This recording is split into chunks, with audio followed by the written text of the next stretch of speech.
नमस्कार, मी आशिष जाधव. जी 24 तासच्या रोखोक चर्चेत तुमचं स्वागत आहे. सुशांत सिंग आत्महत्या प्रकरण इतकं गाजलं, इतके टर्न अँड ट्विस्ट त्यामध्ये आले की त्यानंतर ते प्रकरण राजकारणासह महाराष्ट्राला अगदी राष्ट्रीय स्तरावरती घेऊन गेलं. त्यात कंगना राणावत आणि संजय राऊत यांच्यातला वाद पुढे आला. आता असं झालेलं आहे की या संपूर्ण धुरळ्यात महाराष्ट्राचं राजकारण फिरतंय. एवढंच नाही तर आजपासून राज्य विधिमंडळाचं जे 2 दिवसीय अधिवेशन सुरू झालंय त्यात सुद्धा याच विषयांची चलती आहे. अशातच मातोश्री, सिल्वर ओक अशा ठिकाणी धमक्या आलेल्या आहेत. हे धमकीचे फोन हे दुबईवरनं आलेले आहेत. म्हणजेच मुख्यमंत्री उद्धव ठाकरे, शरद पवार तसंच गृहमंत्री अनिल देशमुख यांना धमकीचे फोन आलेले आहेत. असं का होतंय? का हा एवढा राजकीय धुळा उडालेला आहे की जेव्हा संपूर्ण देश हा कोविडच्या संकटाशी लढतोय, झुंजतोय? हे जे काही सध्याचं राजकारण आहे हे विकासाचं राजकारण आहे का? जे विकासाचे प्रश्न आहेत, जे लोकांच्या हिताचे प्रश्न आहेत, जे लोकांच्या जगण्या मरण्याचे प्रश्न आहेत त्याकडं नाहक दुर्लक्ष होतंय का? नको त्या विषयांची चलती झाल्यामुळं नको तिथे लक्ष पुरवलं जातंय का? आणि एकूणच सर्वांनीच आता विचार करण्याची वेळ येऊन ठेपली आहे का? यावरच आजची चर्चा आहे.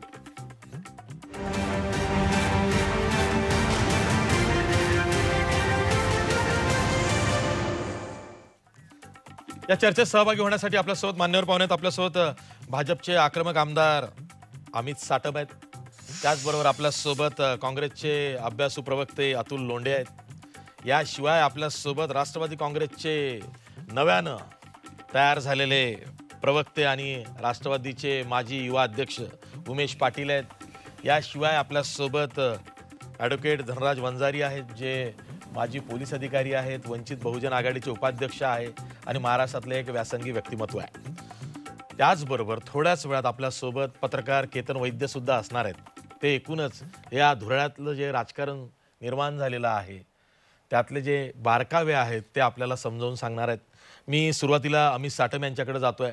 अमित साटम, कोविडचा प्रश्न आपल्यासमोर आ वासून उभा आहे. महाराष्ट्रातली परिस्थिती चांगली म्हणावी तर देशातली चांगली नाही आहे. देशातली चांगली म्हणावी तर महाराष्ट्रातली परिस्थिती देशात चांगली नाही आहे. एकूणच काय, संपूर्ण जगासह भारतच कोविडच्या एकूणच विळख्यात सापडलेला आहे. अशा वेळी आपण कोविडवर लक्ष केंद्रित करण्याऐवजी नाहक एखाद दुसऱ्या विषयांना जास्त महत्त्व देतोय. सुशांत सिंग राजपूत याची आत्महत्या हे प्रकरण इतकं हाईप केलं गेलं की त्यातून आता जे नवे उपप्रश्न तयार झालेले आहेत, त्यातून जे नवे नवे वाद तयार होत आहेत, त्यात तुम्ही आम्ही सर्वच गुरफटले गेलेलो आहोत. कोविडकडं सर्वांचं दुर्लक्ष झालेलं आहे आणि त्याचा मोठा फटका हा राज्यासह देशाला बसला आहे असं सुद्धा अनेकांना वाटतंय. लोक म्हणतायत की आता तरी कोविडच्या प्रश्नाकडं लक्ष द्या. कोविडचा प्रश्न हा 22 मार्च पासून आपण या कोविडशी झुंजतोय. मुंबईत झुंजतोय, महाराष्ट्रात झुंजतोय, अख्ख्या देशभरामध्ये झुंजतोय.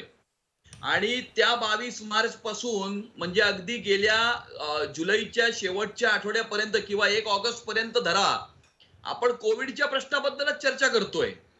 त्याच्यामध्ये सुशांत सिंग राजपूतच्या प्रकरणाला वेगवेगळे ट्विस्ट आणि टर्न्स आल्यामुळे आपण सुशांत सिंग राजपूतच्या प्रकरणाची चर्चा करतोय. आपण सुद्धा अनेक वेळा सुशांत सिंग राजपूत यांची डिबेटच गेल्या ऑगस्टच्या महिन्याभरामध्ये ऑर्गनाईज केली. परंतु त्याच्या आधी आपण बघितलं की आपण दरवेळेला कोविड बद्दल चर्चा करत होतो. मी सुद्धा तुमच्या अनेक डिबेट्समध्ये कोविडवरती भाग घेतलेला आहे. आणि त्यामुळे कोविडच्या विषयामध्ये विरोधी पक्ष नेत्यांनी माननीय मुख्यमंत्र्यांना अजूनपर्यंत 10 पत्र दिली आहेत. मी स्वतः माननीय मुख्यमंत्र्यांना 2 पत्र दिली आहेत आणि मुंबईच्या महानगरपालिकेच्या आयुक्तांना 3 पत्र दिलेली आहेत. सतत कोविडच्या विषयामध्ये सरकारचं, महानगरपालिकेचं लक्ष वेधण्याचं काम हे गेल्या 5 महिन्यापासून आम्ही करत आहोत. कोविडच्या प्रकरणामध्ये भ्रष्टाचार जो मुंबई शहरामध्ये झालेला आहे त्याच्याकडे लक्ष वेधण्याचं काम आम्ही गेल्या 5-6 महिन्यापासून सतत करत आहोत. अगदी टेस्टिंग वाढवलं पाहिजे, कशा प्रकारे जम्बो जे युनिट्स आहेत, आयसीयू फॅसिलिटीज आहेत त्याचा उपयोग होत नाहीये, कशा प्रकारे हॉस्पिटल्समध्ये पेशंटची हेळसांड होते, कशा प्रकारे टॉझिलिझुमॅब किंवा रेमडेसिवीर हे मिळत नाहीये, याच्यावरती सतत सरकारचं लक्ष आम्ही वेधलेलं आहे. परंतु मला असं वाटतं की गेल्या 6 महिन्यामध्ये कोविडच्या विषयावरती कंट्रोल आणण्यामध्ये राज्य सरकार पूर्णपणे अयशस्वी ठरलेलं आहे. आणि त्याच्यामध्ये सुशांत सिंग राजपूतच्या संशयास्पद मृत्यूमध्ये मुंबई पोलिसांनी राजकीय दबावामुळे ज्या प्रकारचा एक वेगळं डायरेक्शन घेण्याचा प्रयत्न केला, काही गोष्टी दडपण्याचा प्रयत्न केला, काही कव्हरअप करण्याचा प्रयत्न केला, यावरती आपण चर्चा करत आहोत. आणि त्यामुळे कोविडवरही चर्चा करीत आहोत. सुशांत सिंग राजपूतच्या प्रकरणामध्ये मुंबई पोलिसांनी प्रकरण कसं दडपवण्याचा प्रयत्न केला याच्यावरही चर्चा करीत आहोत. त्यामुळे दोन्ही विषयाच्या अनुषंगाने सरकारचं लक्ष वेधण्याचं काम गेल्या 6 महिन्यापासून आम्ही करत आहोत. पण त्याचबरोबर कंगना राणावत आणि संजय राऊतांचा जो वाद किंवा सामना पुढे आलाय त्यामध्ये झालंय काय? एकीकडे सुशांत सिंग राजपूत प्रकरणाचा तपास, त्यामध्ये रियाच्या भोवतीच तपास गुरफटणं, त्यात ड्रग्सचा अँगल, त्यानंतर मर्डर मिस्ट्री आहे का त्याची तपासणी CBIनी, तसंच EDनी आणि आता NCBनं चौकशी हातात घेणं, नव्या फॅक्ट्स पुढे येणं. यातनं काय झालंय की जे बॅकफूटवरती महाविकास आघाडी सरकार गेलं होतं ते कंगना राणावत संजय राऊत यांच्या सामन्यातून फ्रंट फूटवर आलेलं आहे. आता मुख्यमंत्री हे फ्रंट फूटवरती खेळतायत आणि कुठेतरी भाजपच्या हातातनं गोल निसटलाय अशी चर्चा आहे. हे बघा, याच्यामध्ये काही बॅकफूट आणि फ्रंट फूट आणि गोल मारणं किंवा गोल निसटणं अशा प्रकारचं काही चर्चा करण्याचं काही कारण नाही. जे विषय जिथे सरकार अयशस्वी ठरतंय तिथे सरकारचं लक्ष वेधण्याचं काम आम्ही करत आहोत. कुठल्या 2 व्यक्तीमध्ये जर कलगीतुरा होत असेल आणि त्याच्यामुळे काही राजकारण तापत असेल तर त्या विषयाचं त्याचे जे प्रश्न आहेत ते तुम्ही त्या 2 व्यक्तींना विचारले पाहिजेत. आणि त्यामुळे त्या 2 विषयाबद्दल आम्ही कोणत्याही प्रकारचं वक्तव्य, त्या 2 व्यक्तीमध्ये चाललेला जो जुगलबंदी किंवा सामना आहे ते काही राजकीय दृष्ट्या किंवा महाराष्ट्राच्या दृष्टिकोनातनं हे काही जास्त महत्वाचं नाही. महाराष्ट्राच्या दृष्टिकोनातनं कोविड वरती कंट्रोल करून महाराष्ट्राच्या जनतेला सुरक्षित ठेवणं, सेफ ठेवणं, सिक्युअर ठेवणं आणि महाराष्ट्रातली जी लॉ अँड ऑर्डर सिच्युएशन आहे ती लॉ अँड ऑर्डर सिच्युएशनला कंट्रोलमध्ये ठेवणं आणि कुठल्याही प्रकारचा गुन्हा हा लपवला गेला नाही पाहिजे आणि प्रत्येक व्यक्तीला न्याय मिळाला पाहिजे, या अनुषंगाने आम्ही सरकारचं लक्ष वेधत आहोत. ठीक आहे, ही बाब खरंच चांगली आहे की आपण महाराष्ट्राच्या प्रश्नांवरती लक्ष केंद्रित केलं पाहिजे. कंगना राणावत जर का महाराष्ट्राचा बाप काढत असेल, मुंबईसह महाराष्ट्राचा अपमान करत असेल तर तिलाही मराठी माणूस म्हणून समज देणं हे आपलं कर्तव्य आहे. शेवटी आपण आपल्या राज्याचा अभिमान नाही ठेवणार तर दुसऱ्या राज्याचा तर ठेवू शकत नाही. भारताचा अभिमान आपल्याला सार्थ आहे, पण त्याचवेळी आपल्या राज्याचा सुद्धा आपल्याला अभिमान आहे, कारण 106 हुतात्मे त्यांनी बलिदान देऊन आपल्याला आपला महाराष्ट्र हा मुंबईसह मिळवून दिलेला आहे. त्यासाठी सुद्धा आपली लढाई असली पाहिजे हे मानणारा मी तरी आहे.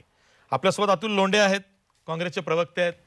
अतुल लोंढे, माझा प्रश्न तोच आहे की कंगना राणावत संजय राऊत हा वाद, हा सामना सुरू असताना मातोश्री असेल, सिल्वर ओक असेल म्हणजे शरद पवारांचा बंगला असेल किंवा गृहमंत्री अनिल देशमुख असतील, यांना धमकीचे फोन येत आहेत. ते फोन दुबईहून येत आहेत. याची चौकशी तर झालीच पाहिजे, पण ज्या पद्धतीनं मातोश्रीला टार्गेट केलं जात आहे ते अनेकांना रुचलेलं नाही आहे. कारण दुबईवरून थेट मातोश्रीवरती फोन जातो धमकीचा, म्हणजे काय, अशा प्रतिक्रिया ह्या रस्त्यावरती येत आहेत. बरोबर आहे आशिष, जेवढं काही सांगितलं की भाजपला खूप महाराष्ट्राची पडलेली आहे, मला तर असं काही वाटत नाही की भाजपला महाराष्ट्राची काही पडलेली आहे. भाजपला गुजरातची आणि बिहारची जास्त पडलेली आहे महाराष्ट्रापेक्षा. कारण की एकीकडे सांगतात की प्रधानमंत्री, मुख्यमंत्री या दोन्ही पदाचा आपण खूप सन्मान केला पाहिजे, पण यांचेच आमदार आहेत अतुल भातखळकर यांनी ट्विट केलं होतं काल आणि त्यांनी घरकोंबडा असं संबोधलं मुख्यमंत्र्यांना.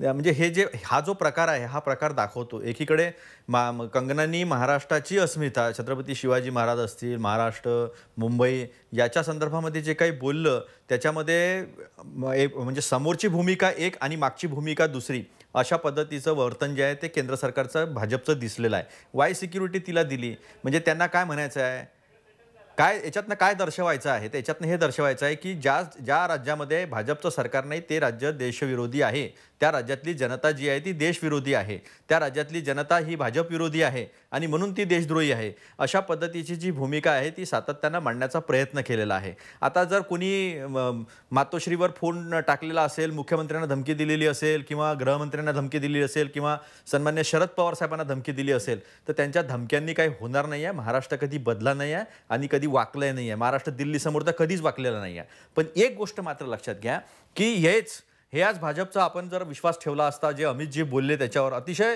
जबाबदारीनं बोलतो मी की PM केअर्समध्ये फंड द्या, आपण मुख्यमंत्र्याच्या फंडमध्ये, रिलीफ फंडमध्ये पैसे देऊ नका, अशा पद्धतीचं जे काम चालू होतं ना, त्याचं उत्तर जे आहे ते भाजपने दिलं पाहिजे. त्यांनी सातत्यानं महाराष्ट्राच्या विरोधातली भूमिका घ्यायची आणि बिहारच्या किंवा गुजरातच्या समर्थनाची भूमिका घ्यायची. बिहारच्या समर्थनाची भूमिका घ्यायला हरकत नाही, पण ते करत असताना महाराष्ट्राच्या विरोधातली जी भूमिका आहे ती सातत्यानं ते घेत आलेले आहे. सुप्रीम कोर्टाने सांगितलं की मुंबई पोलिसांचा तपास हा अतिशय व्यवस्थित आहे, मुंबई तपासाच्या याच्यामध्ये कुठलेही प्रोफेशनल लॅक आपल्याला दिसलेला नाही आहे, असं सुप्रीम कोर्टाने म्हणलं असताना सुद्धा आणि एवढ्या दिवसाचा तपास झाला असताना सुद्धा मुंबई पोलिसांच्या तपासावर कोणत्याही एजन्सीनी कुठलंही बोट ठेवलं नसताना फक्त भाजपचेच नेते जे आहे ते सातत्यानं मुंबई पोलिसवर बोट ठेवत आहेत. असं डिमोरलाइज करणे, इंटरनॅशनल सिटी ही मुंबई आहे. मुंबई नुसतं काही महाराष्ट्राचं मानबिंदू केंद्रबिंदू असं नाही, तो देशाचा सुद्धा आहे, आर्थिक राजधानी आहे. त्याच्या पोलिसांचं मनोबल नेहमी आपण वरती ठेवण्याचं काम केलं पाहिजे. मोठे मोठे प्रश्न त्यांनी आतापर्यंत संपवलेले आहेत, पण भाजप त्यांच्या संदर्भामध्ये फक्त त्यांचं राज्य नाही आहे म्हणून अशा पद्धतीनं हे बोलत आहेत. मला एक सांगा, जो संजय राऊत साहेबांनी प्रश्न उपस्थित केला की असंच वाक्य जर कंगना राणावतांनी अहमदाबादच्या संदर्भात वापरलं असतं तर त्याचा त्यांनी अशा पद्धतीने सपोर्ट केला असता का? वाय सिक्युरिटी देतात तुम्ही सरळ सरळ आपल्या देशातल्या एका राज्याच्या राजकीय भूमिकेच्या संदर्भामध्ये तुम्ही वेगळी भूमिका घेता केंद्र म्हणून आणि कोऑपरेटिव्ह फेडरलिझमच्या गोष्टी करता तुम्ही. वाय सिक्युरिटी देतात म्हणजे यांना काय वाटतं की इथलं सरकार बेजबाबदार सरकार आहे, इथलं सरकार कोणी काही म्हटलं तरी इथले लोक ऐकून घेतील महाराष्ट्रातले आणि वरतून हे मग तिथून जबाबदारी घेतील आणि तिथून सांगतील की आम्ही बघून घेऊ, महाराष्ट्राची काही इज्जत नाही आहे, महाराष्ट्राला काही घेणं, महाराष्ट्राच्या अभ्रतेचं, अस्मितेचं, छत्रपती शिवाजी महाराजांच्या अस्मितेचं आम्हाला फक्त राजकारणापुरतं घेणं देणं आहे, मात्र बाकी गोष्टीशी आम्हाला काही देणं घेणं नाही, अशा पद्धतीचा संदेश जो आहे तो वाय सिक्युरिटी देऊन यांनी दाखवून दिला. आणि हे कंगनाच्या पाठीशी आहे, हे महाराष्ट्राच्या पाठीशी नाही, हे छत्रपती शिवाजी महाराजांच्या विचाराचे नाही. ठीक आहे, आम्ही साधा उत्तर द्यावं लागेल. नाही, बिहार सरकारने सीबीआय चौकशीची मागणी सुशांत सिंग राजपूत प्रकरणामध्ये केली, ती मागणी केंद्र सरकारने मान्य केली, तसं प्रतिपादन अटॉर्नी जनरलनी सुप्रीम कोर्टात केलं आणि त्यानंतर सुप्रीम कोर्टानं सुद्धा सीबीआय कडे प्रकरण दिलं. आता हिमाचल प्रदेश सरकारनं कंगनाला सिक्युरिटी द्या म्हणून केंद्र सरकारकडे मागणी केली, केंद्र सरकारनेही ते ऐकलं, कारण कंगना राणावत ही मूळची हिमाचल प्रदेशची आहे. याला आक्षेप काँग्रेस आणि महाविकास आघाडीने घेतलेला आहे की जो कोणी दुसऱ्या राज्यांनी केंद्राकडे काही मागणी केली जी महाराष्ट्राच्या विरोधात आहे असं महाविकास आघाडीला वाटतंय, ती मान्य होते असं त्यांचं म्हणणं आहे. हे बघा, मला असं वाटतं की हिमाचल, गुजरात, बिहार अशा प्रकारचे काहीतरी मुद्दे आणून मूळ मुद्द्यापासून बगल देण्याचं काम काही लोक करत आहेत. आता याच्यामध्ये विषय असा आहे की छत्रपती शिवाजी महाराजांच्या महाराष्ट्र हा छत्रपती शिवाजी महाराजांचं नाव घेणाऱ्यांना एका महिलेला धमकी देणं हे शोभतं का? हे छत्रपती शिवाजी एका महिलेने तुमच्या महाराष्ट्राची इब्रत काढलेली आहे, तुमचा बाप काढलेला आहे आणि त्याच्यानंतर तिला काहीच म्हणायचं नाहीये. म्हणजे भाजप तुम्ही मगाशी बोललात तेव्हा मी मध्ये बोललो का?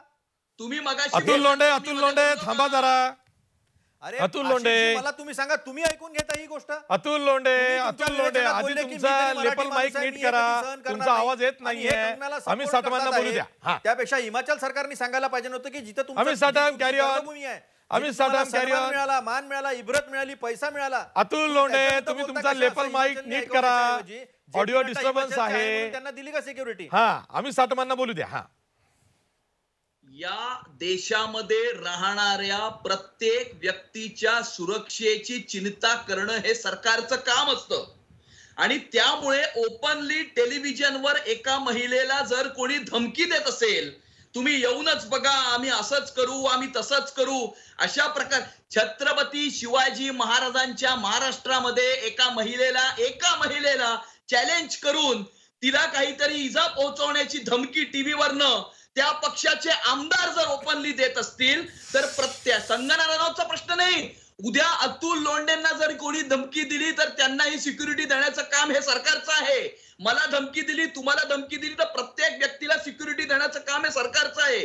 कोणी काय वक्तव्य केलं म्हणून तुम्ही काय कोणाला माराल? ही काय इकडे काय काय कायदा आणि सुव्यवस्थेची काय परिस्थिती नसते का? लॉ अँड ऑर्डर सिच्युएशन नसते का? आणि त्यामुळे मूळ विषय जो आहे म्हणजे सुशांत सिंग राजपूतच्या क्राईमला दडपवण्याचा विषय, याच्याकडनं लक्ष विचलित करण्याकरता अशा प्रकारची काहीतरी जुगलबंदीमध्ये आपण स्वतःला इन्व्हॉल्व करायचं, अशा प्रकारच्या एका महिलेला काहीतरी धमक्या द्यायच्या आणि मग त्याच्याकडे तो विषय डिफ्लेक्ट करायचा. हे ह्याच्या मागचं सिक्युरिटी सोडा हो, एफआयआर सुद्धा घेतली नव्हती. उमेश पाटलांकडे जातोय. अतुल लोंढे यांच्या ऑडिओ डिस्टर्बन्स मध्ये थोडी सुधारणा करणं गरजेचं आहे. पीसीआर हा ठीक आहे. उमेश पाटील प्रश्न असा आहे की मुख्यमंत्री उद्धव ठाकरे, शरद पवार आणि गृहमंत्री अनिल देशमुख यांना जर का धमकीचे फोन येत असतील, परदेशातून येत असतील, तर या प्रकरणापाठी सर्वांनीच मागे उभे राहणं गरजेचं आहे. कारण राज्याचे गृहमंत्री, राज्याचे मुख्यमंत्री आणि देशाचे माजी संरक्षण मंत्री, राज्याचे 3 वेळेचे मुख्यमंत्री यांच्या विरोधात धमकीचे फोन येत आहेत. त्याची दखल ही सर्वपक्षीय असली पाहिजे. आज तर सर्वपक्षीय निषेध होणं गरजेचं होतं.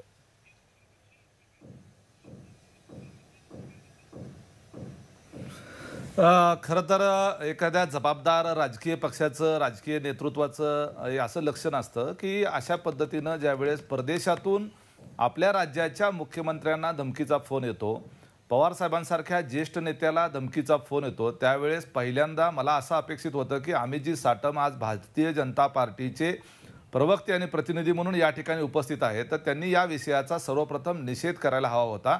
राजकीय अभिनिवेश अशा परिस्थितीमध्ये बाजूला ठेवणं हे जबाबदार राजकीय नेतृत्वाचं लक्षण समजलं जातं. परंतु अमितजी साटम हे एका व्यक्तिगत पातळीवर जाऊन टीका करतायत. दुर्दैवानं त्या पक्षाची तशी संस्कृती असावी असं आपण म्हणून सोडून देऊया. महत्त्वाचा मुद्दा काय आहे की कंगना राणावत ह्या एक महिला आहेत, त्या अभिनेत्री असल्या, त्यांच्या क्षेत्रामध्ये त्यांनी ज्या पद्धतीनं काम करावं त्याच्याबद्दलची त्यांना मुभा आहे. परंतु महाराष्ट्राच्या संदर्भामध्ये, महाराष्ट्राच्या अस्मितेच्या संदर्भामध्ये ज्यावेळेस एखादं वक्तव्य आमच्या अस्मितेला धक्का देणारं निर्माण होतं किंवा दिलं जातं, त्यावेळेस साहजिकच महाराष्ट्रामधून प्रतिक्रिया येणं अपेक्षित आहे. अशा परिस्थितीमध्ये एखाद्या वक्तव्यामुळं ती जर महिला असुरक्षित झाली असेल असं जर कोणाला वाटत असेल, तर केंद्र सरकारनं किंवा ती कंगना राणावत ज्या राज्यातून येतात त्या राज्याने आपल्या महाराष्ट्राला सांगायला हवं होतं की त्यांच्या जीविताला धोका किंवा थ्रेट्स आहेत, तर आपण त्यांना सुरक्षा द्यावी असं सांगणं अपेक्षित होतं. यामध्ये काय होतंय की महाराष्ट्राच्या अस्मितेला पुन्हा एकदा धक्का पोहोचवला जातोय की हिमाचल सरकारनं सांगायचं केंद्राला आणि धक्का द्या, यांना हिमाचल सरकारने सांगायचं आणि यांना संरक्षण द्या असं सांगायचं. ह्यात सुद्धा महाराष्ट्राचा अपमान झाला आणि त्या महाराष्ट्राचा झालेल्या अपमानाचं एक प्रकारे अमितजी साटम हे जे आहे ते समर्थन करतायत. मुंबईचा अपमान झाला, महाराष्ट्राचा अपमान झाला, भारतीय जनता पार्टीला अशा पद्धतीचा अपमान मान्य आहे का, हा सगळ्यात महत्त्वाचा प्रश्न आहे. मुद्दा आता कोविडच्या पार्श्वभूमीवर आपलं लक्ष हे त्या कोविडवर असणं गरजेचं आहे. आपण जे सुरुवातीला मांडलं की महाराष्ट्रासमोर ह्या कोविडचं किंवा देशाच्या समोर, जगाच्या समोरच हे कोविडचं एवढं मोठं महाभयानक संकट असताना आपल्या आसपासची माणसं दररोज जे आहे ते कोविड पॉझिटिव्ह आढळून अनेक समस्या निर्माण होत असताना ज्या काळामध्ये आपण सर्व पक्षांनी एकत्रित येऊन या परिस्थितीचा मुकाबला करण्याकरता आपली सर्वांची जी शक्ती आहे तर तिथं केंद्रित करणं आवश्यक आहे. इतर जे विषय आहेत ते चर्चा करायला किंवा त्याच्यावर भांडत बसायला अजून अवकाश आपल्याला घेता येईल, त्याच्यावर आपल्याला नंतर आपल्याला चर्चा देखील करता येईल. केंद्र सरकारनं राज्याच्या पाठीशी खंबीरपणे उभं राहणं, अडचणीच्या काळामध्ये केंद्रानं मदत करणं अपेक्षित असताना आज या ठिकाणी केंद्र सरकार हे महाराष्ट्र सरकारचं कोंडी करताना दिसत आहे. आपले हक्काचे असलेले जीएसटीचे 22,000 कोटी रुपये खुशाल केंद्र सरकार सांगतं की तुम्ही तुमच्या पातळीवर कर्ज घ्या आणि तुमचे खर्च भागवा. राज्याची आणि देशाची आर्थिक परिस्थिती बिघडलेली असताना 23% GDP आपला मागं गेलेला असताना महाराष्ट्र सरकारचा आणि संपूर्ण देशाचाच रेव्हेन्यूमध्ये आपल्याला अडचण निर्माण झालेली असताना अशा परिस्थितीमध्ये नोटा छापण्यासारखाचा मार्ग जो आहे तो फक्त केंद्र सरकारकडे आहे.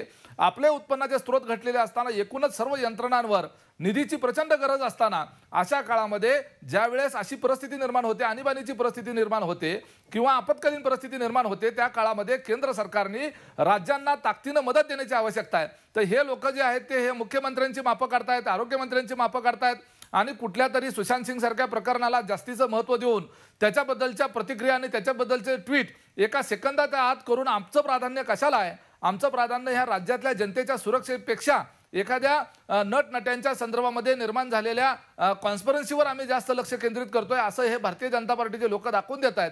हे खरंच महाराष्ट्राचं आणि आपल्या देशाचं सुद्धा दुर्दैव आहे. कंगना राणावत हा विषय काय आहे? शरद पवार साहेबांना आणि मुख्यमंत्र्यांना धमकी येते. धमकी कुठून आली? दुबईवरून आली. आपल्याला यापूर्वी अनेक वेळेला अनुभव आलेला आहे की ह्या सर्व नटनट्यांचे दुबईमध्ये संबंध असतात. हे दुबईमध्ये जाऊन कार्यक्रम करतात. अनेक कुविख्यात गुंडांच्या बरोबर ह्या लोकांचे संबंध असतात. बरोबर दुबईमधूनच कसं काय फोन आला? कंगना राणावतच्या संदर्भामध्ये कुणीतरी स्टेटमेंट दिलं. याच्यामध्ये चुकीचं दिलं स्टेटमेंट का बरोबर दिलं? आम्ही महिलांचा आदर करणाऱ्या विचाराचे आहोत. आदरणीय पवार साहेब असतील किंवा छत्रपती शिवाजी महाराजांपासून हा महाराष्ट्र महिलांचा आदर करणारा, महिलांचा सन्मान करणारा म्हणून ओळखला जातो. परंतु त्याचबरोबर आमची महाराष्ट्राची अस्मिता, मुंबईची अस्मिता ही सर्वाधिक प्राधान्याचा विषय आहे. आणि अशा परिस्थितीमध्ये या अस्मितेला धक्का देणारा, या अस्मितेला ठेस पोहोचवणाऱ्या एखाद्या व्यक्तिमत्वाची बाजू घेत त्यांनाच पुन्हा संरक्षण देण्याची भूमिका तिथेही सुद्धा महाराष्ट्राची अस्मिता दुखवण्याचा प्रयत्न केला जातो. हे निश्चितपणे दुर्दैवी आहे. ठीक आहे. आपल्यासोबत ॲडव्होकेट धनराज वंजारी आहेत, माजी पोलीस अधिकारी आहेत. धनराज वंजारी, सीबीआयनं सुद्धा तपास हातात घेऊन आता 20 दिवस होत आहेत. अजूनही सुशांत सिंग याचा खून झाला की सुशांत सिंगनं आत्महत्या केली याचा निष्कर्ष सीबीआय सुद्धा काढू शकलेला नाही आहे. उलट सीबीआयचा जो तपास होता तो आत्महत्या किंवा खून यासाठी सुरू झालेला असताना आता ड्रग्सचं रॅकेट सीबीआय उखडून काढतंय. त्यात एनसीबी आलाय, एनसीबीची सूत्र हातात घेतलेली आहे. म्हणजे मूळ प्रश्न बाजूला राहिलेला आहे सुशांत सिंग आत्महत्या प्रकरणामध्ये सुद्धा. आणि बाकीच्या गोष्टींमध्ये मुंबईसह महाराष्ट्र बदनाम होतोय.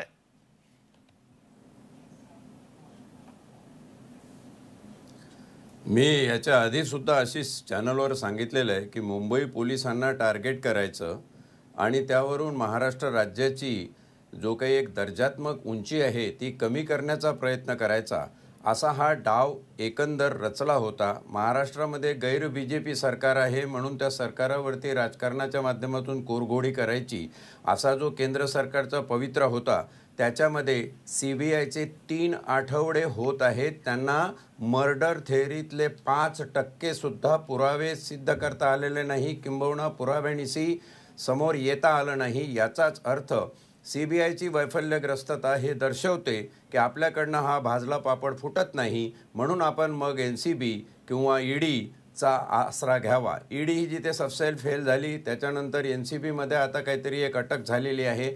म्हणजे आपण आलो कशासाठी आणि करतो काय, हा एक प्रकार जर बघितला तर हे सिद्ध होईल, सप्रमाण सिद्ध होईल की मुंबई पोलिसांची विनाकारण नाचक्की आणि बेइज्जती करण्याचा हा प्रयत्न होता, जेणेकरून राज्य सरकारवर अंकुश ठेवून मुंबई पोलिसाच्या खांद्यावर बंदूक ठेवायची आणि राज्य सरकारला कमी लेखलं जायचं. दुसरा या ठिकाणी महत्त्वाचा मुद्दा असा आहे की हे कशासाठी सगळं चाललंय. कुठलाही सुज्ञ माणूस आज रस्त्यावरचा जेव्हा विचार करतो की येऊन जाऊन बघितलं सुशांत सिंग सगळीकडे ते रिया, तिचं नाव आणि चॅनल्स आणि सगळं हे कशासाठी चाललेलं आहे. तर माझ्या दृष्टीनं हे 2 गोष्टी महत्त्वाच्या आहेत. पहिली गोष्ट म्हणजे बिहारचं इलेक्शन. मला वाटतं बिहारचं इलेक्शन असेपर्यंत हा धुराळा काही शांत होणार नाही. आणि दुसरं, इथे केंद्र सरकारचं जे अपयश आहे, कारण केंद्र सरकार काही बाबतीमध्ये, जसं आता उमेश पाटलांनी छान मुद्दे विशद केले, मी त्याच्यात जात नाही, त्या अपयशाला झाकण्यासाठी काहीतरी जनतेचं लक्ष विचलित करण्यासाठी कुठल्या तरी मुद्द्यावर जायचं आणि त्या मुद्द्याप्रमाणे हे उचलून ठेवून हा धुराळा उडवत जायचा. जर कंगना म्हणत असेल की मला मुंबईमध्ये असुरक्षित वाटतं, हे तिचं एक व्यक्तिगत मत आहे, संविधानाने तिला अधिकार दिलेला आहे मत व्यक्त करण्याचा. पण आशिष मला सांग, ज्या शहरामध्ये 1,30,00,000 लोक जगतात, राहतात, त्यांच्या सुरक्षेची हमी मुंबई पोलीस अविरत वाहत असतं, त्या मुंबई पोलिसांनी एका कुठल्या व्यक्तीच्या बोलण्यावरून काय स्वतःला कमीपणा घ्यायचा असतो का? मुंबई पोलिसांनी याकडे अजिबात लक्ष दिलेलं नाही, हे विशेष आहे. मी तर म्हणेल अनिल भाऊ देशमुखांनी, माननीय गृहमंत्री आहेत महाराष्ट्र राज्याचे, त्याच्यावर प्रत्युत्तर द्यायची गरजच नव्हती. कंगनाचं तसं एकंदर तिचा दर्जा बघितला, ती सुंदर आहे, फिल्म नटी आहे, ठीक आहे, फारच चांगलं आहे, त्याच्याबद्दल आम्हाला पण अभिमान आहे. पण एक व्यक्ती म्हणून किंवा राजकीय सुचिता, सामाजिक ज्ञान असलेली व्यक्ती म्हणून, तत्वांची आणि सलोख्याची, तथ्यांची जाण असलेली व्यक्ती म्हणून तिचं जे कोट आहे किंवा तिचं जे म्हणणं आहे हे इतकं सिरियसली घ्यायची खरं तर काही गरज नव्हती. एक नॉर्मल कॉमेंट तिने केलेलं होतं आणि त्या कॉमेंटचा उहापोह एवढा झाला की त्याच्यामध्ये मग संजय राऊतांनी उडी घेतली आणि मग आता वाय सिक्युरिटी त्याच्यामध्ये आली. म्हणजे येऊन जाऊन काय की महाराष्ट्र राज्य किंवा महाराष्ट्र शासन आणि मुंबई पोलीस हे असमर्थ आहे. तुम्ही एका व्यक्तीला प्रोटेक्शन देऊ शकत नाही म्हणून आम्ही देतो. याच्यात काही नाही आहे. नुसतं वरवर जे चाललेलं आहे ते राजकीय सुचितेचा अभाव आहे. आमची राजकीय प्रगल्भता अगदी खालच्या तराला गेलेली आहे. आम्ही राजकीय कॉमेंट करताना सुद्धा विचार करत नाही की जनता याचा कसा विचार करेल. आणि मला खात्री आहे या महाराष्ट्राची आणि भारताची जनता इतकी मूर्ख अजिबात नाही आहे. हे काय राजकीय पवित्रेतून नाटकं चाललेली आहे. जनतेला एक मनोरंजन म्हणून बघायला बरं वाटतं हो, पण जन्नत की हकीकत हम भी जानते हैं गालिब म्हणून जनतेला सगळं माहीत आहे काय कशासाठी चाललेलं आहे आणि याचा काही परिणाम होणार नाही आहे जनमानसाच्या जीवनावर. ठीक आहे, आजपासून राज्य विधिमंडळाचं अधिवेशन सुद्धा सुरू झालं आहे आणि वर्षानुवर्ष अधिवेशन कव्हर केल्यानंतर, वार्तांकन केल्यानंतर, सभागृहातली विशेषतः विधानसभेतली भाषणं ऐकल्यानंतर एकूणच राजकारणाचा महाराष्ट्राचा पोत किंवा दर्जा काय हे लक्षात येतं. आज विरोधी पक्षनेते देवेंद्र फडणवीस यांनी जे प्रश्न उपस्थित केले, विशेषतः निवडणुकीस आलेल्या ग्रामपंचायतींवरती योग्य व्यक्तीच्या नावाखाली राजकीय व्यक्तींची नियुक्ती करणे, हे जे सुधारणा विधेयक आलं त्याला विरोध करताना जो युक्तिवाद केला ना, ते मला विरोधी पक्षाकडनं अपेक्षित आहे. जे आज विरोधी पक्ष नेते देवेंद्र फडणवीस यांनी दाखवून दिलेलं आहे तसं भाजपनं वागलं पाहिजे. कारण लोकांचे प्रश्न, विकासाचे प्रश्न, त्याचबरोबर कोविडचा प्रश्न, या प्रश्नांवरती भाजप नाही येणार पुढे तर मग विरोधी पक्ष म्हणून भाजपच आहे, एकटाच आहे, त्यांनीच पुढे यायचं आहे. म्हणून असे जे प्रश्न आहे, सुशांत सिंग, कंगना, नाहक वेगवेगळे वाद, याला फार महत्त्व देऊन त्यामध्ये आपल्या एखाद दुसऱ्या आमदाराने एखाद दुसरं वक्तव्य केलं म्हणून त्याची बाजू सावरून धरणं हे भाजपनं थांबवलं पाहिजे. आज विरोधी पक्षनेते देवेंद्र फडणवीस यांनी ज्या पद्धतीनं विधानसभेत युक्तिवाद केलेला आहे ग्रामपंचायतीच्या नियुक्त्यांच्या बाबत, तो खरंच हायकोर्टानं सुद्धा उचलून धरण्यासारखा आहे. आणि हायकोर्टाने सुद्धा तिथं म्हटलेलं आहे की राजकीय व्यक्तींची निवड ही कशासाठी, असे जे प्रश्न आहेत ना हे चर्चेला आले पाहिजे. त्यासाठी हे जे 2 दिवसाचं अधिवेशन आहे हे सत्कारणी लागलं पाहिजे अशी माझी प्रामाणिक इच्छा आहे. मी जातोय केतन वैद्य यांच्याकडे. केतन वैद्य, मी जो मुद्दा मांडतोय तो हाच आहे की महाराष्ट्र हे पुरोगामी राज्य आहे, महाराष्ट्र हे प्रगतिशील राज्य आहे, महाराष्ट्राचा देशामध्ये एक दर्जा आणि वकूव आहे. अशा वेळी नाहक ते विषय चघळले जाऊन मुंबईसह महाराष्ट्राची देशभरात इज्जत जाणे, इब्रत जाणे, आबरू जाणे हे योग्य नाही आहे. हे थांबलं पाहिजे. सर्व पक्षांना हात जोडून विनंती आहे की आपण विकासाच्या प्रश्नावर, कोविडच्या प्रश्नावरती एकत्र येऊन लढलं पाहिजे.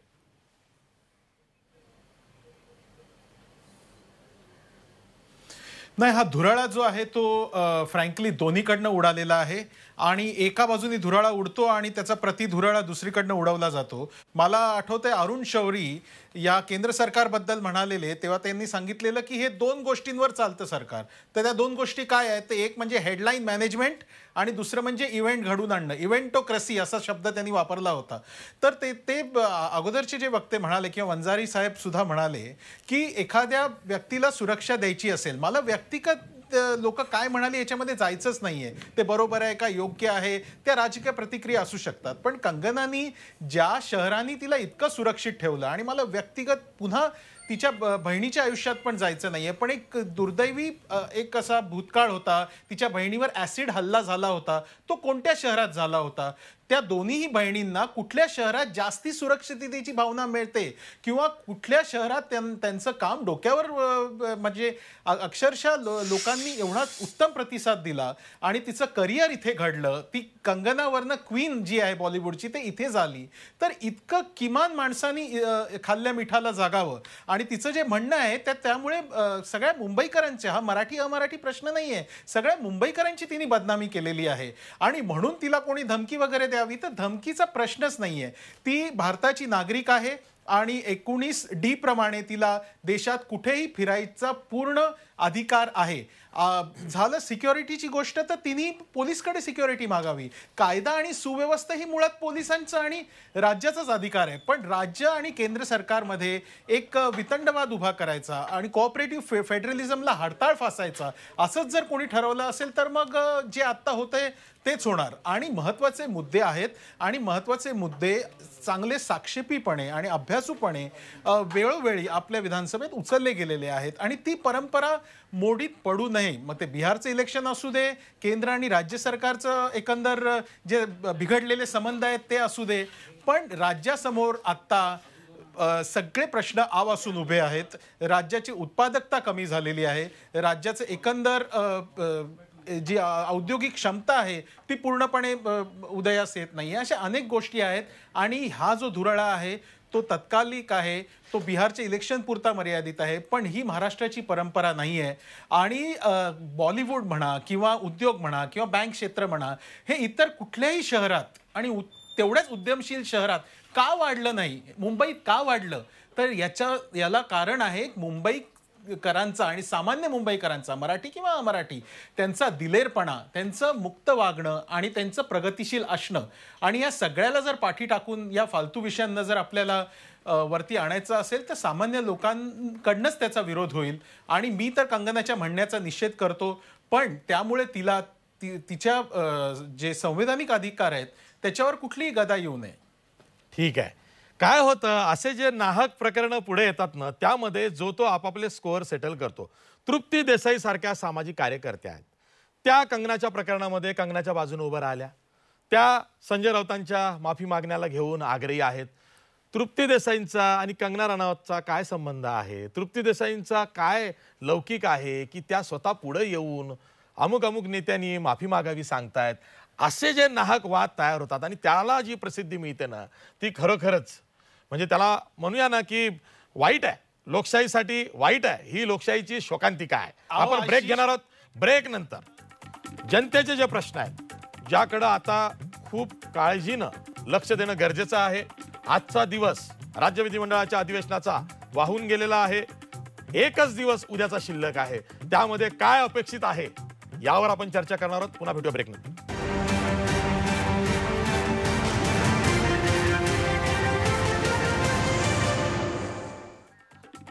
ब्रेक नंतर पुन्हा तुमचं स्वागत. मी थेट जातोय अमित साटम यांच्याकडे, भाजपचे आमदार आहेत. अमित साटम, उद्याचा शेवटचा आणि दुसरा अधिवेशनाचा दिवस आहे. कोविडच्या प्रश्नावरती खास करून दोन्ही सभागृहांमध्ये म्हणजे विधानसभा आणि विधान परिषद विधिमंडळात चर्चा झाली पाहिजे. सरकारलाही काही जाब विचारला पाहिजे आणि राज्य सरकारनं केंद्राकडून काय मदत झाली आणि काय होत नाही याचाही लेखाजोखा जनतेसमोर म्हणजेच रेकॉर्डवर ठेवला पाहिजे.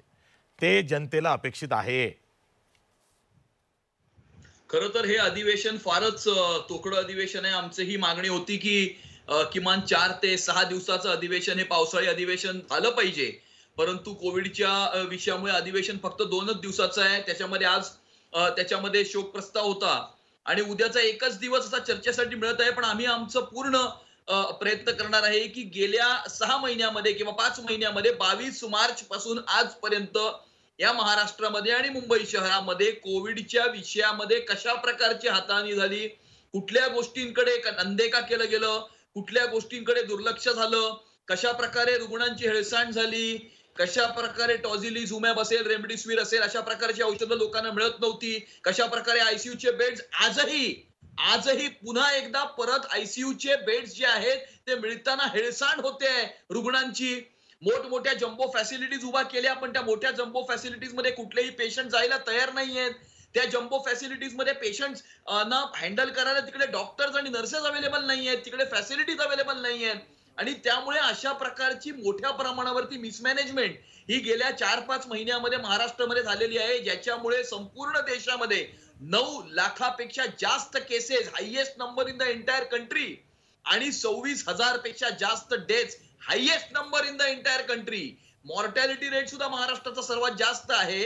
आणि त्यामुळे अशा प्रकारचं जे काही Entire country चं एक काय? मॅनेजमेंट झालेली आहे किंवा मिसमॅनेजमेंट झालेली आहे याच्यावरती पूर्ण सरकारचं लक्ष वेधण्याचा प्रयत्न आम्ही उद्या करणार आहोत. ठीक आहे. अतुल लोंढे, जनतेला हे अपेक्षित आहे की ज्या पद्धतीनं रुग्णसंख्या दिवसेंदिवस वाढते, गेल्या 5-6 दिवसांपासून विक्रमी रुग्णसंख्या पुढे येते.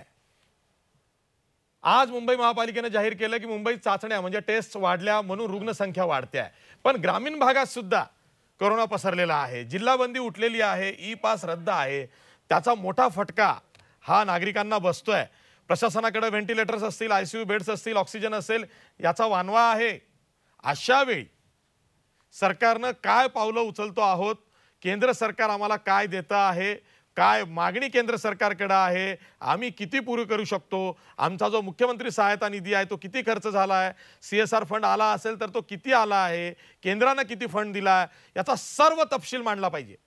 100% सर्व तपशील मांडणार. कसं केंद्राने आपल्याकडेच खरेदी ठेवली, कसं केंद्राने सुरुवातीला व्हेंटिलेटर दिले नाहीत, कसं रेल्वेनी 151 कोटी PM केअर्समध्ये दिले, पण 100 कोटी खर्च करून सगळ्या जे मजूर लोक होते त्यांना आपापल्या गावी परत करण्यासाठी मदत केली नाही. त्यावेळेस कशा पद्धतीनं महाराष्ट्र सरकार पुढं आलं, काँग्रेस कसं पुढं आलं, सगळ्या गोष्टी ज्या आहे आशिष त्या सगळ्या 100% पुढे येईल. पण मगाशी माझा एक मुद्दा राहून गेला होता ऑडिओ गेल्यामुळे. तो मुद्दा महत्त्वाचा हा आहे की लखीमपूरमध्ये, UP-मध्ये किंवा देशामध्ये बलात्कार झाले, सरपंच जे आहेत दलित त्यांचे खून झाले, त्या बलात्कारावर, छोट्या 3 वर्षाच्या मुलीवर बलात्कार खून झाला, त्याच्यावर कंगना बोलत नाही.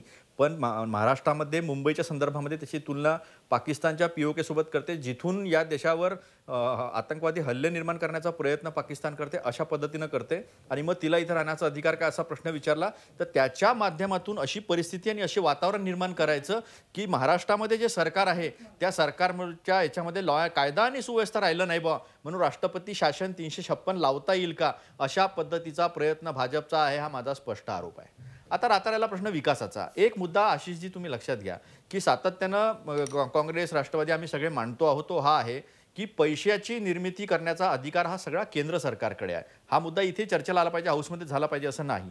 आणि महत्त्वाचा मुद्दा त्याच्यामध्ये असा आहे की डिपॉझिट फायनान्सिंग असेल, नोटा छापायच्या असतील किंवा कर्ज उभे करायचे असतील, याचा सर्व अधिकार जास्तीत जास्त हा केंद्र सरकारकडे आहे. राज्य सरकारकडे तो अतिशय कमी अधिकार आहे. राज्य सरकारची कॅपॅसिटी नाही कोणत्याच, फक्त महाराष्ट्र नाही देशामध्ये कोणत्याच राज्याची नाही 28 पैकी. पण तसं न करता राज्यांना वाऱ्यावर सोडून देणं आणि ॲक्ट ऑफ गॉड म्हणणं आणि रामभरोसे सोडून देणं सगळं हे जे करून आले याच्यावरही चर्चा झाली पाहिजे. आज लोकांच्या हातामध्ये पैसे दिले पाहिजे. अमेरिकेने जे पेचेक दिलेले आहे आशिषजी, म्हणजे तिथे नोकऱ्या गेल्या पाहिजे नाही, प्रायव्हेटमधल्या तुमच्या आज मीडियामधल्या अनेक नोकऱ्या गेल्या तशा गेल्या नाही पाहिजे म्हणून त्यांचे पगार सुद्धा अमेरिकेने दिले. ज्यांचे $75,000 खाली कमी आहे त्यांना $1,200 दिले. लघु उद्योग, मध्यम उद्योगांना कर्ज नाही दिले, त्यांना सरळ पेचेक्स दिलेले आहे. असं जगभर झालं आणि त्यांचा 9.5% त्यांची GDP पडली, पण त्यांचे फंडामेंटल्स चांगले, म्हणजे त्यांची अर्थव्यवस्था चांगली आहे. पण आपल्या इकडे नोटबंदी आणि GSTचा मार जो पडला त्याच्यानंतर या कोविडमध्ये ज्या पद्धतीनं अर्थप्रबंधन करायला पाहिजे नव्हतं, ज्या पद्धतीनं फरवरी महिन्यामध्येच इंटरनॅशनल एअरपोर्ट्स बंद करायला पाहिजे नव्हते, स्पॅनिश फ्लूचा 1918चा अनुभव बॉम्बेचा जे होता, होऊन गेलं त्यावरती फार उगाळत बसू नका. त्यावरच चर्चा होणार ना. पुढे काय केलं पाहिजे ते सांगा. आशिष हे पसरलं कसं? आशिषजी तुम्ही असं नाही, तुम्हाला मुळापासून चर्चा करावी अहो, लागेल. तुम्हाला मार्ग हे काढायचा पसरलं आहे की कसं? नाही? मार्ग काढायचा आपल्याला. मग मार्ग काढायचा असेल तर झालं गेलं विसरून जा, पुढे चला. नाही, असं नाही होत आशिष. कारण हे जे बंद झालं झाले याच्यामधूनच हा कोविड पसरला. स्पॅनिश फ्लूचं नाव तुम्ही केंद्र सरकारला दोष देत राहा तर केंद्र सरकार ऐकणार नाही. केंद्र सरकारला काही उपाय सुचवाल तर ते निदान ऐकतील तरी. केंद्र सरकारला आमची विनंती आहे आणि भाजपच्या आमच्या सर्व मित्रांनी पण ही सगळी विनंती जी आहे तिथे नेली पाहिजे. आज अजितदादांनी सांगितलं 22,000 कोटी GSTचे जे आहे ते केंद्र सरकारने दिले नाही. कर्ज तर फार दूरची गोष्ट आहे, जे ड्यू आहे राज्य सरकारचे ते देत नाही आहे. आपल्याला सुरुवातीला त्यांनी मदत केली नाही. आता सगळे भाजपचे असो, काँग्रेस, राष्ट्रवादी सगळ्यांनी एकत्र येऊन तिथे गेलं पाहिजे केंद्रामध्ये आणि केंद्रासमोर सांगितलं पाहिजे. पवार साहेबांनी पत्र लिहिलेलं आहे. काय झालं त्याचं? 1,40,000 कोटीचा रेव्हेन्यू फॉल आहे, 1,00,000 कोटीचं कर्ज जे आहे ते केंद्राने राज्याला दिलं पाहिजे असं पवार साहेबांसारखे अनुभवी व्यक्ती सांगत असताना काय केंद्राने त्याची लक्ष घातलेलं आहे त्याच्यामध्ये? म्हणजे कुठलीच मदत करायची नाही आणि इकडे सातत्यानं आरोप करत राहायचे, याला काही अर्थ आहे का? ठीक आहे. उमेश पाटील या कोविडच्या 6 महिन्याच्या काळात एकदा फक्त सर्वपक्षीय बैठक झाली. पुढे काय झालं?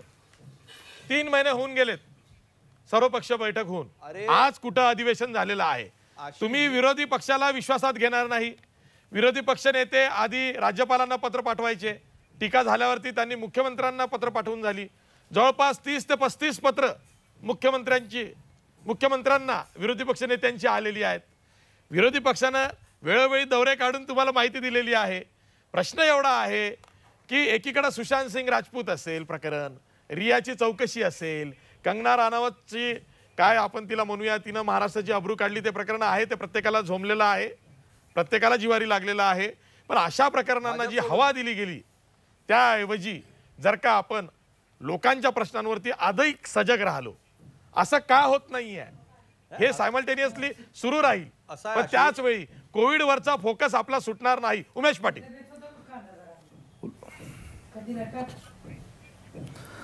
कोविडवरचा फोकस राज्य सरकारचा अजिबातच सुटलेला नाही. मुळात एक गोष्ट लक्षात घेतली पाहिजे की या अशा आपत्कालीन परिस्थितीमध्ये सत्ताधारी पक्ष असो किंवा विरोधी पक्ष असो, या सर्वांनीच जबाबदारीची जाणीव ठेवली पाहिजे आणि जबाबदारीसारखी जाणीव ठेवून नुसतं चालणार नाही, तर तसं ते वागलं देखील पाहिजे.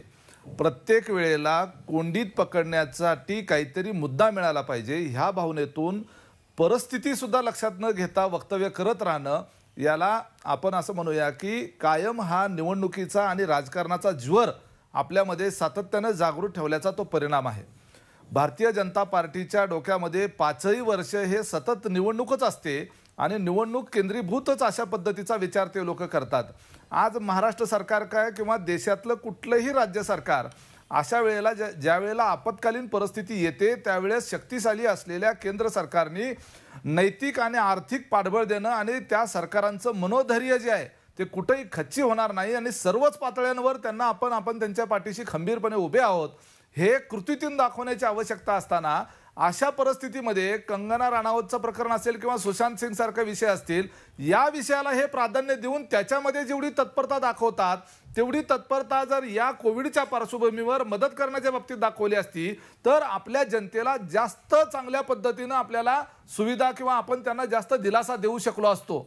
एका दिवसाच्या आत कंगना राणावतला वाय सिक्युरिटी देण्याचा निर्णय केंद्र सरकारच्या पातळीवर होतो आणि मागच्या 3 महिन्यापासून आपल्या महाराष्ट्राचे अडकलेले केंद्राकडचे पैसे मागण्याच्या करता जीएसटी परिषदेमध्ये अजितदादा पवार यांनी आग्रहानं मागून सुद्धा किंवा त्याच्यामध्ये जर तुमच्याकडे पैसे नसतील तर किमान तुम्ही केंद्र सरकारने तुमच्या पातळीवर कर्ज काढून आम्हाला द्या, त्याचं व्याज राज्य सरकार भरेल इथपर्यंत सांगून सुद्धा जर त्यांची मदत करण्याची भूमिका नसेल तर केवळ फक्त विरोधातली सरकार आहेत, मग ते अडचणीत कसे आले पाहिजेत आणि नंतर त्यांना राजकीय दृष्ट्या आपण कसं त्यांना बदनाम करता आलं पाहिजे.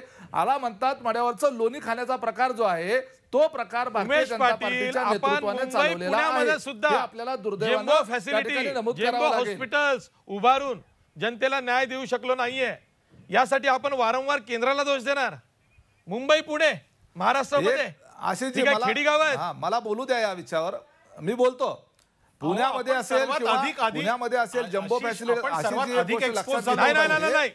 उमेश पाटील उत्तर द्या, माझं पूर्ण उद्या. हा, मी निश्चितपणे उत्तर देतो. महाराष्ट्राची परिस्थिती काय होती अगोदर? आपल्याकडं टेस्टिंग लॅब फक्त 1 होती, ते 1 वरून आपण 450 पर्यंत गेलो. आरोग्य यंत्रणा महाराष्ट्राचीच नव्हे तर संपूर्ण देशामध्ये आरोग्य यंत्रणा आणि शिक्षण विभागाच्या बाबतीमध्ये दुर्लक्ष झालेलं आहे, हे आपण स्वीकारलं पाहिजे. आता यामध्ये या कोविडनं आपल्याला सगळ्यालाच जागं केलेलं आहे आणि ह्या परिस्थितीला सामोरं जातच असताना आवश्यकतेप्रमाणे इन्फ्रास्ट्रक्चर तेही कमी कालावधीमध्ये उभा करत असताना आज जर जिल्हाधिकारी सारखा अधिकारी जो असतो तो अधिकारी ज्यावेळेस या यंत्रणेमध्ये आयुक्त सारखा अधिकारी ज्यावेळेस या यंत्रणेमध्ये काम करत असतानाच असं लक्षात येतं की अचानकपणे त्याचा घरामधला कोणतरी शिपाई आहे तो क्वारंटाईन, तो कोरोना पॉझिटिव्ह आलाय किंवा त्यांचा ड्रायव्हर पॉझिटिव्ह आलेला आहे किंवा त्याच्या घरातलं कुटुंबातलं कोणतरी पॉझिटिव्ह आलेला आहे, जो पूर्ण यंत्रणेमध्ये आहे तो अचानक त्याला क्वारंटाईन व्हायला लागतं. आणि हे जे डिस्टर्बन्सेस तयार होतात या कोविडमुळे, त्याच्यामुळे अनेक समस्या निर्माण झालेल्या आहेत. एखादं जम्बो सेंटर उभा करत असताना ते उभा करणारी यंत्रणा जी आहे त्या यंत्रणेतले काही 4-5 प्रमुख लोक अचानक जर त्यांनाच कोरोना झाला तर ते क्वारंटाईन होतात आणि नव्यानं पुन्हा ती आपल्याकडे प्लॅन बी का नाहीये? याच्यामधून जे आहे महाराष्ट्र हे प्रगतिशील राज्य आहे ना, परिस्थितीच्या त्रुटी आहेत. प्लॅन ए फेल झाला तर मग प्लॅन बी का नाहीये? महाराष्ट्रामध्ये प्लॅन बी एक लक्षात घ्या.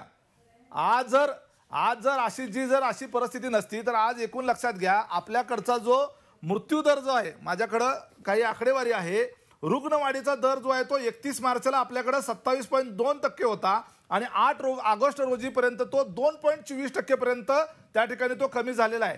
रुग्ण दुप्पट होण्याचा जो वेग होता तो 31 मार्चला 5.4% होता.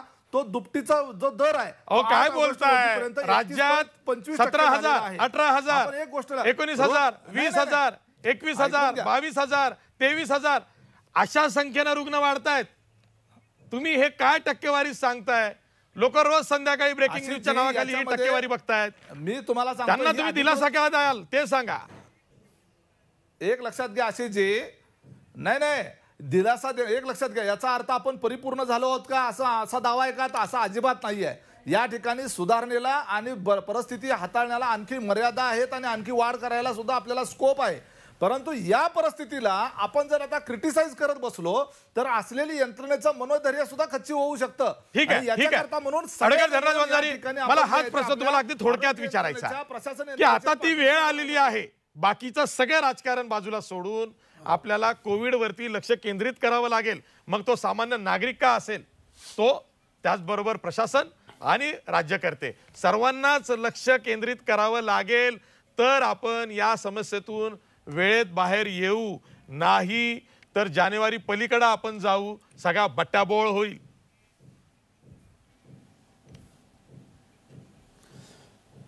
अगदी खरं आहे. थोडक्यात सांगायचं म्हणजे आशिष काय झालेलं आहे की राजकीय सरीपाटावर स्वतःच्या फायद्यासाठी दूताचा खेळ मांडलेले, सत्तेत असलेले व विरोधी पक्षात बसलेले यांचा दूताचा खेळ करत आहे. त्याची निष्पत्ती जर काय होणार असेल तर समाजरूपी द्रौपदी वस्त्रहरित होत आहे, तिकडे कोणाचंच लक्ष नाही आहे. आज दलितांवरती हल्ले असतील, स्त्रियांवरती आक्रमणं असतील, गुन्हे होत असतील, जनसाधारणाची होरपळून निघालेली महागाईच्या परिस्थितीतली जर कंडिशन तुम्ही बघितली तर काय हाहाकार माजलेला आहे.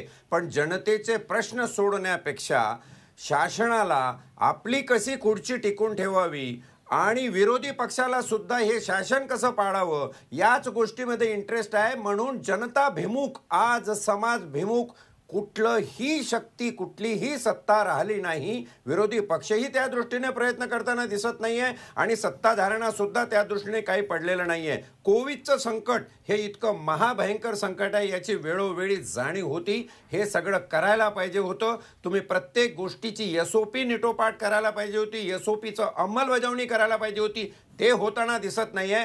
केवटिक सिच्युएशन आहे. भाज्या बंड्या, APMC मार्केट वगैरे तिथं बघा अनकंट्रोलेबल सिच्युएशन आहे.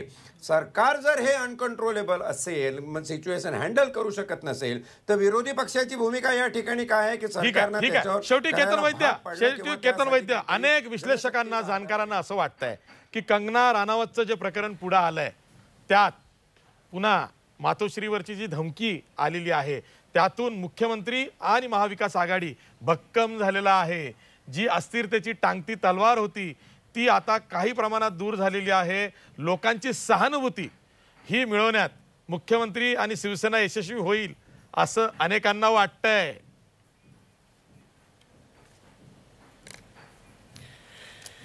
नाही, असं अनेकांना वाटत असेल तर आनंद आहे. पण मुळात गोष्ट अशी आहे की आपली डबलिंग रेट जो आहे मुंबईचा तो 86 दिवस झालेला आहे कोविडचा.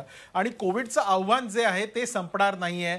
हे सगळं जे कंगनाचा वगैरे इश्यू होता हा राजकीयच होता, पण कोविडची लढाई जी आहे ती येणाऱ्या दिवसात सुद्धा चालू राहणार आहे. मला बिहारचेच एक जुने जाणते कॉन्टॅक्ट सांगत होते की बिहारनी 10,000 टेस्टिंग केली तरीही 3,000 केसेस सापडलेले आणि 1,00,000 केली तरीही 3,000 केसेस सापडले आहेत. तर कोविड सारखी गोष्ट आणि मुळात म्हणजे आरोग्य आणि शिक्षण ही आपली जोपर्यंत प्राथमिकता होत नाही तोपर्यंत केरळ सारखं मॉडेल आपण राबवू शकणार नाही. फील्ड हॉस्पिटल्स केलेत, प्रयत्न खूप होत आहेत, कोविड योद्धा कामाला लागले आहेत, पण आरोग्य आणि शिक्षण, कारण नोकऱ्या गेल्या महागड्या फिया भरताना कंबरडं मोडलेलं आहे लाखो मध्यमवर्गीय लोकांचं. आणि राहिला प्रश्न आरोग्याचा, तर एवढे जे त्यांनी सांगितलं वंजारी सरांनी की कमिशनरचा पिऊन आपण आजारी पडतो किंवा दुसरं कोणी आजारी पडतं. गरीब लोक आजारी अशा करता पडतायत कारण आपण बेसिक आणि परवडतील अशा आरोग्य सुविधा तयार करण्यासाठी कायमस्वरूपी रुग्णालयं 90च्या दशकानंतर जेव्हा अर्थव्यवस्था उघडली त्यानंतर किती उभारली, असे मूलभूत प्रश्न आपल्याला विचारायची वेळ आलेली आहे. पक्ष मतांतरं आणि कोणाची बाजू उजवी आहे आणि डावी आहे हे राजकारण जुनं झालं. पुढचं राजकारण विकासाचं आहे, लोकांना धीर देण्याचं आहे, आधार देण्याचं आहे, नोकऱ्या वाढवण्याचं आहे आणि आरोग्य आणि शिक्षण या 2 गोष्टी प्राथमिकतेने करण्याचं आहे. अगदी बरोबर आहे. केवळ महाराष्ट्रच नाही तर देशाची ही परिस्थिती फारशी वेगळी नाहीये. सीमेवरती चीन उभा आहे. अशात आपला GDP म्हणजेच विकास दर हा 24% खाली आलेला आहे.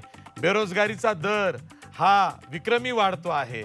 एकूणच देशात जी परिस्थिती आहे, राज्यातली तर आहेच आहे, पण देशातली परिस्थिती ही खूप चांगली आहे असं नाहीये. आपल्याला नव्यानं विकासाचा रोडमॅप घेऊन इथून पुढे चालावं लागेल. त्यासाठी सर्वपक्षीय एकजूट ही देशामागं, राज्यामागं, मुंबईमागं उभी असलेली पाहायची आहे. तरच आपण आपल्या भारतीयांना म्हणजेच नागरिकांना दिलासा देऊ शकू. हे जरी प्रत्येक राजकारणाला, प्रत्येक राजकीय पक्षाला उमगलं तरी खूप झालं. इथेच थांबतोय. सर्व मान्यवर पाहुण्यांचे आभार मानतो. पाहत राहा G24 तास. रहा एक पाऊल पुढे.